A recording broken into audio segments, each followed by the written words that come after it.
சென்னையில் உடல்நலக்குறைவு காரணமாக திரைப்பட இயக்குனர் வி சேகர் காலமாகியிருக்கிறார். சென்னை ராமச்சந்திரா மருத்துவமனையில் அனுமதிக்கப்பட்டு சிகிச்சை பெற்று வந்த நிலையில் சிகிச்சை பலனளிக்காமல் அவர் காலமாகியிருக்கிறார்.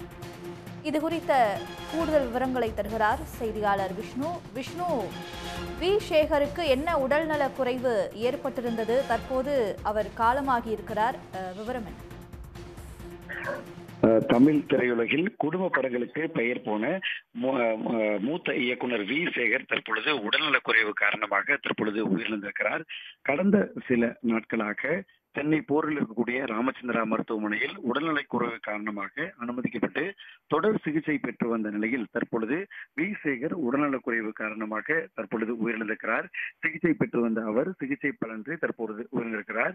இதில் அவர் அதாவது 1990 நீங்களும் ஹீரோ தான் என்ற திரைப்படத்தின் மூலம் இயக்குனராக அறிமுகமான இவர் அதனைத் தொடர்ந்து பல்வேறு முக்கியத்துவம் வாய்ந்த குடும்ப படங்களை தொடர்ந்து தமிழ் சினிமாவில் இயக்கியிருக்கிறார்.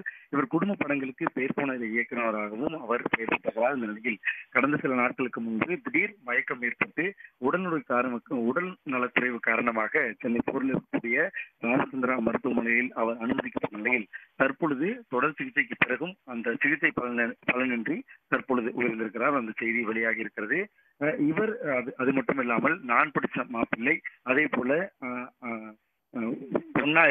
ஒன்னா இருக்க கத்துக்கணும், பிறந்த வீடா புகுந்த வீடா, பார்வதி என்னை பாரடி, வரவு எட்டனா செலவு பத்தனா, நான் பெற்ற மகனே, காலம் மாறி போச்சு உள்ளிட்ட பல்வேறு குடும்ப படங்களை இயக்கி தமிழ் சினிமாவில் குடும்ப இயக்குனர் என்ற அந்த ஒரு தனித்துவத்தையும் இவர் பெற்றிருந்தார். இந்த நிலையில் உடல்நலக்குறைவு காரணமாக கடந்த சில நாட்களுக்கு முன்பாக தனியார் மருத்துவமனையில் சிகிச்சை பெற்று வந்த அவர் தற்பொழுது உடல்நலக்குறைவு காரணமாக உயிரிழந்திருக்கிறார்.